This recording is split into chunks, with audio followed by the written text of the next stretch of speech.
누가복음 강의 51번째 시간입니다. 특별히 누가복음 9장 후반부에서요, 그리고 19장 27절까지가 예수님께서 갈릴리에서 예루살렘에 가는 6개월간의 여정을 담고 있는데요. 이 여정을 마치시고 이제 예루살렘 성에 들어가시 직전의 장면을 저희가 오늘 함께 보려고 합니다.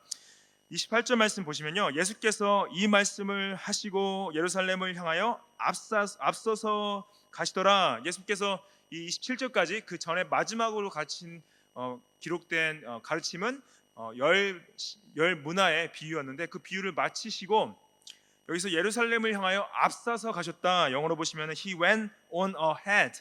앞서서 가셨다는 표현은 이게 왜 특별하냐?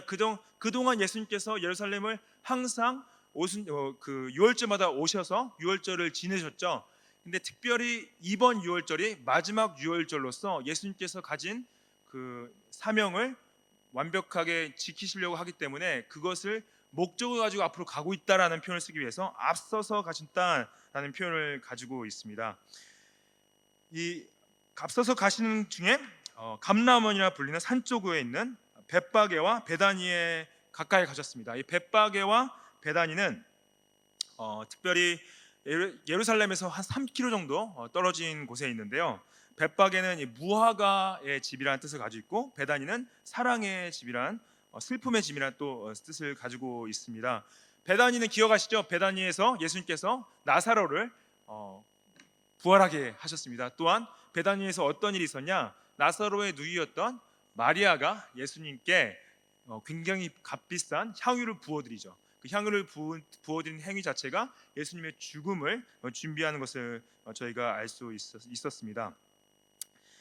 이 두 제자를 예수님께서 이 벳바게에 보내시는데 이르시되 너희는 맞은편 마을로 가라. 그리로 들어가면 아직 아무도 타보지 않은 나귀 새끼가 메어 있는 것을 보리니 풀어 끌고 오라. 그래요.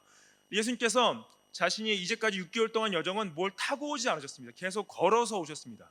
걸어오셨는데 마지막에 예루살렘 성에 들어가기 직전에는 이 나귀 새끼를 타고 들어가시려고 두 제자를 보내세요. 두 제자를 보내시는 것은 예수님께서 항상 예수님의 하시는 공적 사역에 있어서는 모든 것에 증인들을 두셨습니다. 그래서 공적 사역에 있어서 예수님께서 하신 모든 사역에 증인들이 있었죠. 그리고 또 이것도 어떻게 보면은 공적 사역에 있어서 한 명을 보내지 않고 두 명을 보내는 이유는 자신의 공적 사역에 증인들로 삼으시려고 두 명을 보내시는 걸 볼 수가 있습니다. 근데 왜 굳이 타본 나귀가 아니라 한 번도 타보지 않은 나귀인가? 아직 아무도 타지 않은 나귀에 있어서는 여러 가지 의미가 담고 있긴 한데요. 첫 번째로 볼 수 있는 것은 아무도 타지 않았다는 건 뭐냐? 특별히 왕이 타는 말은 그 누구도 탈 수가 없습니다. 왕이 타는 말은 왕을 위해서 따로 준비해 놓습니다. 그래서 왕이 탄다는 의미를 가지고 있고요. 두 번째로 저희가 알 수 있는 부분은 뭐냐면은 아무도 타보지 않았다는 것은 뭐냐면은 특별히 민수기에서는 제사를 드리는 동물이 있어서 그것을 타보지 않은 것, 탄 것을 이제 디펙트가 있다, 문제가 있다 얘기를 해요. 근데 제사물은 문제가 없는, 흠이 없는 제물을 드렸어야 되거든요. 근데 이 나귀에 타보지 않은 나귀는 어떤 의미를 가지고 있냐? 예수님께서 자신이 예루살렘에 희생 제물로 들어가심을 의미하는 것으로 또 알 수 있습니다. 근데 가장 중요한 이 의미는 뭐냐면요, 메시아가, 왕으로 올 메시아가 예루살렘에 나귀 새끼를 타고 들어가는 것을 스가랴 선지자가 예언하는데 그 예언의 성취를 예수님께서 이 말씀을 하시는 것입니다. 특별히 이 스가랴 9장 9절 말씀을 보시면은 시온에 따라 크게 기뻐할지어다, 예루살렘에 따라 즐거이 부를지어다. 보라, 내 왕이 내게 임하시나니 그는 공의로우시며 구원을 베푸시며 겸손하셔서 나귀를 타시나니 나귀의 작은 것 곧 나귀 새끼니라. 그래요. 스가랴 선지자가 예수님 오시기 전 한 6, 700년 전 예언자였는데 그 예언자가 오실 메시아가 왕이신데 왕이 나귀 새끼를 타고 올 것이다 말하는 거죠. 근데 여기서 스가랴가 가지고 있는 이 오실 메시아의 가장 큰 세 가지 특징을 설명하고 있습니다. 첫 번째 특징은 뭐냐면요, 이 왕은 정의로운 왕이시다. 의로운 왕이시다. Righteous King. 공의로우시다. 예수님께서 어떻게 의로우시냐요? 예수님이 의로우신 이유는 죄가 없으신 분이기 때문에 의로우시고 하나님의 율법을 완전히 순종하시고 지키셨기 때문에 의로우신 분이십니다.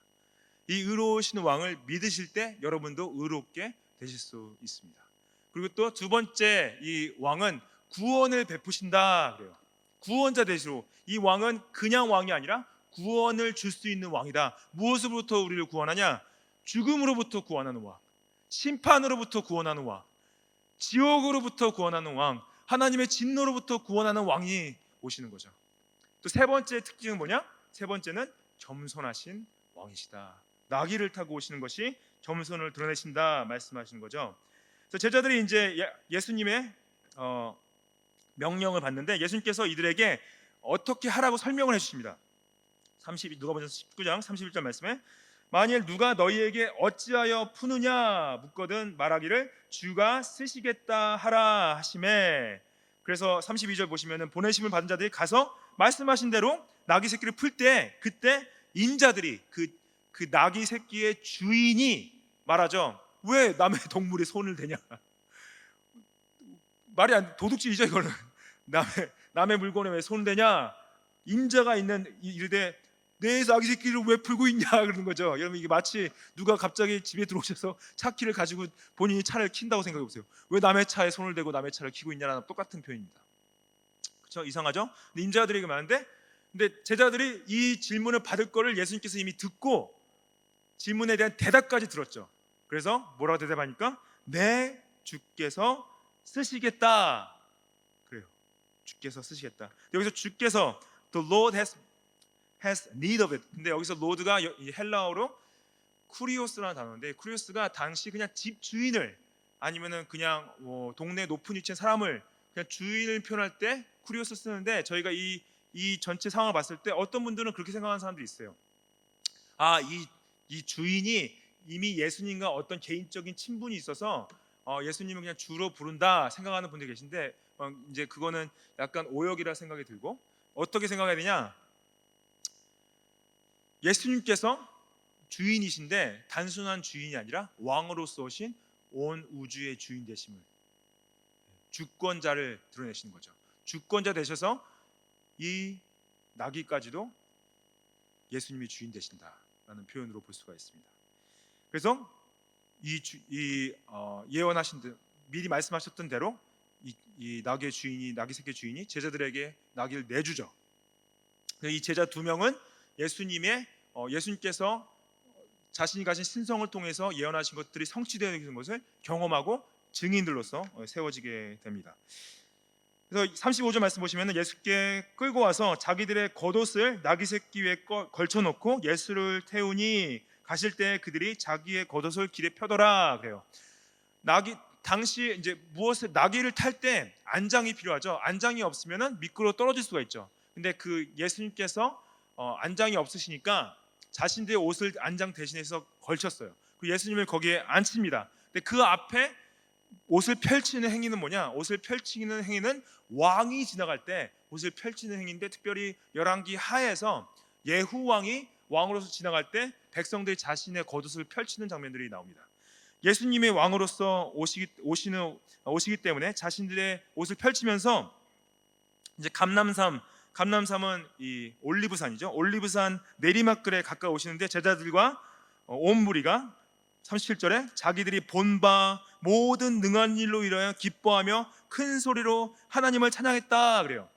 그들이 본 바는 뭡니까? 예수님이 하신 모든 이적과 기적과 가르침을 듣고 배웠죠. 예수님이 안진뱅이를 일으키시고 눈먼 자를 뜨게 하시고 수천 명을 먹이시고 무리를 걸으시고 죽은 자를 살리시고 귀신을 내쫓으시고 예수님이 하신 모든 능력, 모든 그 이적들을 기억하면서 하나님을 찬양하면서 기뻐하면서 큰 소리로 하나님을 찬양합니다. 38절 말씀에 이르되 찬송하리로다 주의 이름으로 오시는 왕이여 하늘에는 평화여 가장 높은 곳에는 영광이로다 호산나 주의 이름으로 오시는 자여 할렐루야 주의 이름으로 오시는 왕이여 하늘에는 평화여 땅에는 가장 높은 곳에는 영광이로다. 이 38절 말씀은 시편 118편 26절을 인용하시는 겁니다.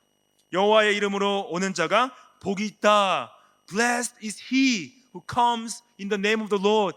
여호와의 이름으로 오신 자가 복이 있다. 이 말씀을 누가가 뭐라 표현합니까? Blessed is the king who comes in the name of the Lord. 여호와의 이름으로 오시는 왕이여 복이 있습니다. 호산나. 그래서 이때 종려가지를 막 흔들면서 예수님을 왕으로 받아들이죠. 여기서 누가가 다시 38절 말씀 보시면은 하늘에는 평화요 가장 높은 곳에는 영광이로다. Peace in heaven and glory in the highest. 이 찬양의 구절은요 예수님이 태어나셨을 때 천군 천사가 찬양했던 표현입니다. 누가복음 2장 13절 14절 보시면은 14절 말씀에 지극히 높은 곳에서는 하나님께 영광이요 땅에서는 하나님이 기뻐하시는 사람들 중에 평화로다. 이것을 수많은 천사들, the angel, a multitude of heavenly hosts, 수많은 천군 천사가 나타나서 하나님을 찬양하면서 이 땅에 오신 평화로다. 하나님께는 영광이로다. 그렇죠. 예수님께서 가장 높은 곳을 포기하시고 자신을 비우셔서 이 땅 가운데 오셨습니다. 예수님께서 낮은 곳으로 오셨을 때 오셨다는 것은 인간의 육신을 입고 말구 위에서 태어나시고 정말 진짜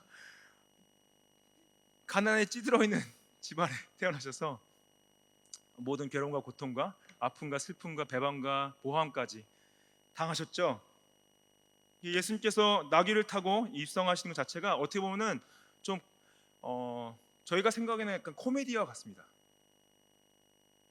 뭐냐, 여러분들 왕이 들어갈 때, 왕이 승리에 입성을 할 때는 굉장히 멋있는 말을 타고 들어가야 돼요. 마치 정말 높은 대통령이나 수상이나 왕이 차를 타는데, 여러분들 어떤 차 타는 거 굉장히 중요하게 생각하죠. 이 대통령은 이 차를 탔어, 그렇죠? 근데 여러분 생각해 보시죠. 이 종교를 시작한 한 지도자가 왕이 한 나라의 왕으로 들어가는 지도자가 낙이 새끼를 타고 들어가는 건 어떤 느낌이냐면요, 정말 기본형 차를 타고 들어가시는 거예요. 아무 옵션이 없는 가장 싼데 새 차. 다 너무 심각하시네요. 그거랑 똑같다는 거예요. 정말 볼품 없는 거예요. 볼품 없고 정말 쪼잔하게 보일 정도로 이상한 장면입니다. 이상한 장면. 왕으로 오신 분이 어떻게 이런, 근데 그 스가랴가 말했던 것처럼 그 오실 메시아가 낙이 새끼를 타고 들어가신 것이 하나님의 구원 계획의 성취이기 때문에 예수님께서 그걸 이루신 거죠. 우리 생각에는 그래도 좀 멋있는 말이나 아니면 그냥 코끼리라도 좀 타고 들어가셨으면 훨씬 더 웅장하고 멋있었을 텐데 왜 이렇게까지 하셨어야 되나. 근데 예수님이 낮아지심에 대해 있어서는 정말로 우리가 위안을 받아야 됩니다. 어떤 위안을 받아야 되냐? 여러분들 꼭 좋은 차 안 타도 괜찮아요. 좋은 차 타면 좋죠. 좋은 차 안 타도 괜찮습니다. 좋은 집에 안 살아도 괜찮습니다. 좋은 직장에 안 다니시고요, 많은 걸 못 가져도 괜찮아요. 우리 삶 자체가 지속적으로 비교하고 상대방이 가진 걸 보기 때문에 마음에 괴로움과 힘듦이 있지만은 괜찮다는 거예요. 왜 괜찮냐? 예수님은 낙이 새끼를 타고 들어가신 왕이라시는 거죠. 병원도 못 가시고 말구 위에서 태어나셨다는 거죠. 정말 가진 것 없고 배경 없는 집안에서 열심히 목수 아버지를 돕고 살았다는 거죠. 그렇기 때문에 정말 지극히 높으신 분이 이런 겸손을 보이셨다면은 우리 믿는 자들도 동일한 겸손을 어떻게 할 수 있냐? 없어도 괜찮다는 거예요. 좀 못 입어도 괜찮고 좀 못 먹어도 괜찮고, 예수님께서 자신의 겸손을 낙이 새끼를 타고 가시는 것으로 보이셨습니다. 이제 많은 사람들이 찬양하면서 쫓아가고 있는데 그중 무리 중에서 갑자기 바리새인들이 예수님께 나와 황당한 요구를 합니다. 39절 말씀에 어떤 바리새인들이 말하되 선생이여 당신의 제자들을 책망하소서 하거늘 대답하여 이르시되 내가 너에게 말하노니 만일 이 사람들이 침묵하면 돌들이 소리 지르리라. 이게 무슨 말이냐? 왜 뜬금없이 바리새인들이 예수님께 나와서 예수님, 이 사람들이 예수님을 찬양하는 걸 멈추게 해주십시오. 이제 여러 가지 이유가 있지만 첫 번째 이유는 뭐냐면요, 당시 로마가 이스라엘 유대 땅을 다스리고 있었는데 바리새인들은 그래도 로마 정치 아래 본인들의 위치를 굳건히 하면서 대부분 안정된 생활을 하고 있었는데, 누가 만약에 갑자기 유대 왕이라 하면서 로마 제국에 반대를 하거나 반역을 했을 때 이 유다 자체가, 이스라엘 자체가 혼돈에 빠지니까 그걸 막기 위해서 사람들이 예수님을 왕으로 칭송하는 것을 고만하게 달라 하는 거예요. 두 번째 큰 이유는 또 뭐가 있냐면은 본인들이 가진 신학 자체가 예수님을 메시아 왕으로 인정할 수가 없는 신학이었습니다. 하나님의 아들로 인정할 수 없고, 이 사람들이, 이 제자들이 예수님을 그렇게 찬양하는 것 자체가 본인들은 받아들일 수가 없기 때문에 예수님, 제자들을 혼내서, 다른 사람들을 혼내서 더 이상 찬양하지 못하게 해주십시오 요구를 하는 거예요. 예수님께서 뭐라고 대답하셨냐? 이 사람들이 찬양하지 않으면은, 이 사람들이 나를 왕으로 메시아로 찬양하지 않으면은 돌들이 찬양할 것이다. 이거는 이제 하박국 선지자가 한 예언을 이루시는 건데, 돌들이 찬양할 거라는 거예요. 자신의 백성들이 자신을 왕으로 메시아로 받아들이지 않을 때는 돌들이 찬양할 것이다 그럽니다. 그러면서 정말 또 약간 아이러니한 장면이 나오는데, 성에 가까이 오시는데요, 사람들이 막 너무 기뻐요. 너무 기쁘고 찬양하고 자신들의 옷을 펼치고 있고 종려가지를 막 흔들고 있는데 예수님께서 갑자기 막 울기 시작하십니다. 41절에 가까이 오사 성을 보시고 우셨다. 이르시되 너도 오늘 평화에 관한 일을 알았더라면 좋을 뻔하였거니와 지금 내 눈에 숨겨졌도다 그래요. 여기서 그냥 우신다는 표현 영어로 보면 wept over it, weeping, 그냥 엉엉 우시는 거예요. 눈물을 흘리시면서 소리내서 우시는 겁니다. 황당하죠. 사람들이 이게 무슨 일이지? 우리가 막 찬양하고 왕위로 기뻐서 하고 있는데 왜 이렇게 우시냐? 이것도 예수님이 우셨다는 이제 이유가 여러 가지가 있지만은 몇 가지만 말씀을 드리면, 첫 번째로 예수님이 우신 이유는 특히 이 바리새인들이 예수님을 메시아로, 유대의 왕으로 모르고 영적 구원자로 모르는 것에 대해서 우신 부분이 있죠. 두 번째로 가장 큰 부분은 뭐냐면요, 예수님에게 지금 찬양하고 있는 그 자신의 제자들과 무리들이 예수님을 영적 메시아로 받아들이지 않고 지금 정치적 메시아로 받아들이고 있기 때문에 또 슬퍼하신 겁니다. 같은 사람들이, 종려가지를 흔든 사람들이 그 빌라도 앞에서 예수를 죽여라, 바나바를 죽이지 말고 예수를 죽여라 하는 거예요. 또 그날 제자들이 다 배반하고 그 전날 도망가죠. 예수님을 배반하고 도망갑니다. 또 가장 큰 이유는 이 예루살렘 성을 바라보시면서 예루살렘의 영적 상태를 바라보셨을 때 성 전체가 하나님의 도시로서 하나님을 섬기고 하나님의 말씀을 순종하면서 주님을 찬양하고 높여하고 제사해야 될 이 도시가 영적으로 범죄해서 하나님을 멀리하고 하나님이 보내셨던 예언자들을 못되게 하고 해하고, 그 다음에 하나님의 성전을 범죄의 도시로 바꿔놨던 거죠. 그래서 예수님께서 예루살렘의 영적 상태를 보시면서 눈물을 흘리셨던 거예요. 여러분들, 지금 만약에 예수님께서 여러분들 보시면은 울고 계십니까? 웃고 계십니까? 예수님께서 나의 삶을 봤을 때 웃고 계십니까? 울고 계십니까? 예수님께서 우리 교회를 봤을 때 웃고 계십니까? 울고 계십니까? 예수님께서 지금 멜번 땅을 바라보셨을 때 웃고 계십니까? 울고 계십니까?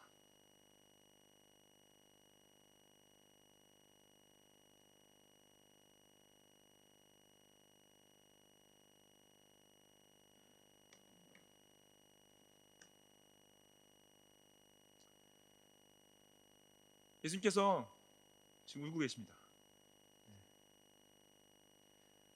예수님을 좀 웃게 만들었으면 좋겠어요. 나의 삶을 보셨을 때 얼마나 슬퍼하실까? 이 땅을 보셨을 때 얼마나 슬퍼하실까?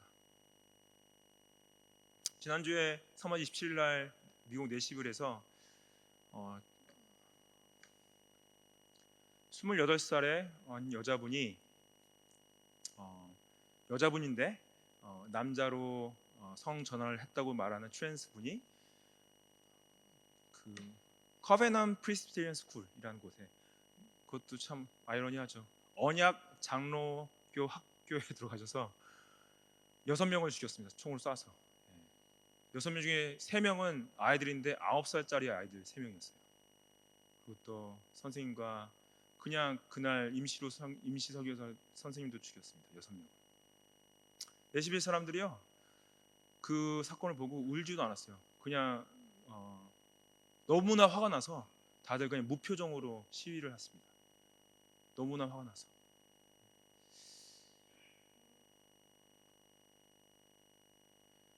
그거를 어떤 사람들은 그거를 그 총 쏜 분을 그 학교에서 성적으로 뭐 억압을 했다, 뭐 그런 식으로 생각하는 사람들 있더라고요.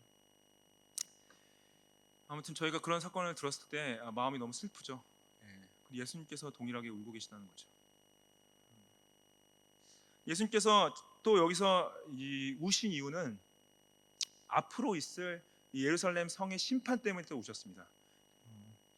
43절 말씀에 날이 이를지라 내 원수들이 토둔을 쌓고 너를 둘러싸 사면으로 가둔다. 이 날이 이른다. The days will come upon you. 심판의 날인데요. 이것은 AD 70년경에 로마가 이제 유대인들이 이제 반역을 하니까 로마 군사를 보내서 그 주위를 이제 둘러쌉니다. 그래서 그 안에서 사람들이 이제 굶어 죽게 되고, 그 다음에 특별히 이때 6월절에 갑니다. 6월절에 가서 많은 순례자들이 모였을 때 침략을 해서 거의 100만 명 이상을 죽입니다.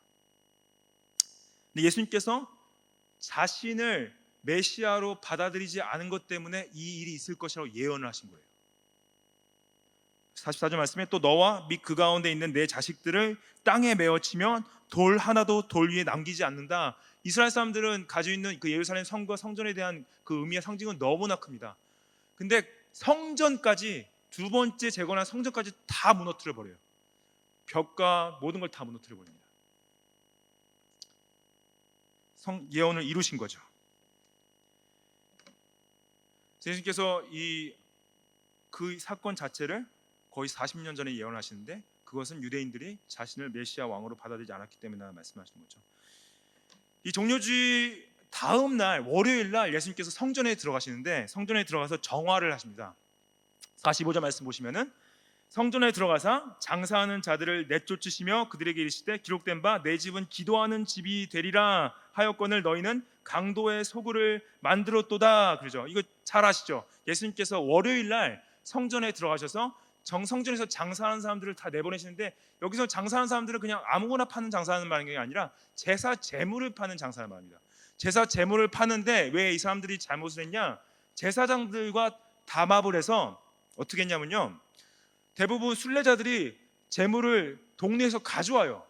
근데 제사장들이 보고 제물에 문제가 있으면은 그 제물을 못 드리게 하고 거기서 상인들에게 사서 제물을 드리게 하는데, 제사장들이 일부러 좀 더 트집을 잡아서 가지고 온 제물을 못 드리게 하고 거기 있는 상인들에게 큰 마진을 남겨서 제물을 팔게 합니다. 그럼 그 상인들이 남은 마진 중에 일부를 떼서 제사장들에게 돈을 줬던 거죠. 도둑질이죠. 하나님의 성전 안에서 성전을 그냥 마치 중세에 15세기 16세기에 로마 가톨릭 교회에서 면죄부를 팔아서 면죄부에 이 명죄부를 사면은 구원을 받습니다. 그걸 증서를 써가지고 팔아가지고 교회를 많이 세웠어요. 그거랑 똑같은 거죠. 돈 만드는 기계로 만들었어요, 성전을. 예수님이 보시고 얼마나 화가 나셨겠습니까? 예수님께서 말씀하시죠. 내 집은 기도하는 집이다. 내 집은 도둑질하는 곳을 만들었구나. 이거는 근데 이사야 선지자가 한 말씀을 또 이루는 겁니다. 이사야 선지자가 말씀하시기에 나의 성산으로 인도하여 기도하는 내 집으로 그들을 기쁘게 할 것이다. 내 집은 기도하는 집이냐? 하나님과 관계하는 곳이다. 하나님을 만나는 곳이다. 하나님과 정말 친밀하게 기도하는 곳이다.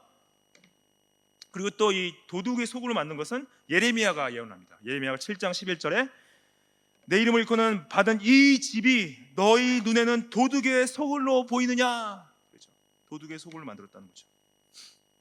예수님께서 다 몰아냈어요. 이거는 예수님께서 분노하신 것은 거룩한 분노라고 표현합니다. 죄를 범하신 게 아니에요. 거룩한 분노, holy anger. 하나님 당연히 화를 내시는 게 왕으로서 메시아로서 성전을 깨끗하게 하시는 것은 그의 사명이에요. 몰아내셨습니다. 그 안타깝게도 교회사 가운데 수많은 교회들이 교회를 돈 만드는 곳으로 만든 곳이 많아요. 많은 목회자들과 많은 교회에 결부된 사람들이 교회를 돈을 만드는 곳으로 바꿔서 사업해서 굉장히 많은 이익을 남기고 했죠. 예수님 보시면은 지금도 교회를 도둑의 소굴로 보시지 않나. 우리 예수님께서 단순하게 그 상인을 몰아내는 것뿐만 아니라 성전을 정화하신 가장 중요한 것은 뭐냐? 47절에 날마다 성전에서 가르치신 거예요. He was teaching daily in the temple. 성전에서 가르치신 게 성전을 정화하는 과정이었다는 거죠. 그래서 죄된 것들을 몰아내고 하나님의 뜻을 가르치는 것이 정화되는 과정입니다. 그게 그리스도인들의 성화와 똑같습니다. 그리스도의 성화는 뭐냐면요, 우리 안에 죄된 것들을 몰아내고요, 예수 그리스도의 말씀으로 채우는 거예요. 그게 성화입니다. Sanctification. 고린도전서 3장 16절 17절에 사도 바울이 이렇게 말합니다. 너희가 하나님의 성전인 것과 하나님의 성령이 너희 안에 계시는 것을 알지 못하느냐? Do you not know that you are God's temple? That God's Spirit dwells in you. 예수 그리스도를 믿으신다면은 예수님께서 성령을 주셔서 여러분들이 성령이 내주하실 때 여러분들이 하나님의 성전이십니다. 이 자신을 바라봤을 때 도둑의 소굴인가요? 아니면은 하나님의 기도의 집인가요? Is your temple house of prayer or den of robbers? 하나님의 성전은 뭐냐? 우리의 죄를 매일매일 잘라내고 말씀 가운데 나가는 것입니다. 여러분들, 세상은요, 우리를 하나님의 말씀 외에 다른 것들로 채우려고 온갖 노력을 하고 있어요. 수많은 것들이 우리를 채우려고 하고 있습니다. 이번 주 이제 저희가 고난 주간인데 제가 이거를 약간 여러분들에게 말씀드리고 싶어요. 만약에 아무 생각 없이 여러분들이 어떤 유튜브 피드나 아니면은 뭐 소셜 미디어 피드를 스크롤하고 있다. 스크롤할 때 제 얼굴을 떠올리십시오. 그러면서 내가 이거를 아무 생각 없이 스크롤할 때 손 목사가 성경을 펴서 성경책을 읽으라고 했지. 기억하십시오. 본인이 아무 생각 없이 그거를 스크롤하고 있다. 뭘 볼지 찾고 있다. 그때 딱 그걸 끄시고 성경책을 펴십시오. 복음서를 읽으세요. 예수님의 말씀을 들으십시오. 성경 읽는 거 쉽지 않습니다. 어렵습니다. 어떻게 보면 어떤 분들한테는 그게 마치 목사가 무슨 벌칙 주는 것처럼 느낄 수 있어요. 벌칙이 아니에요. 우리를 정화하는 과정입니다. 우리를 거룩하게 하는 것입니다.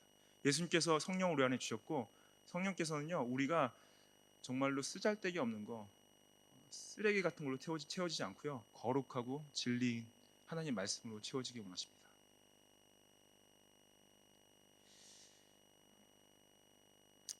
저는 이번 주에 그 전두환 씨 손주분 전우원 씨가 한국에 가서 하는 행동을 보면서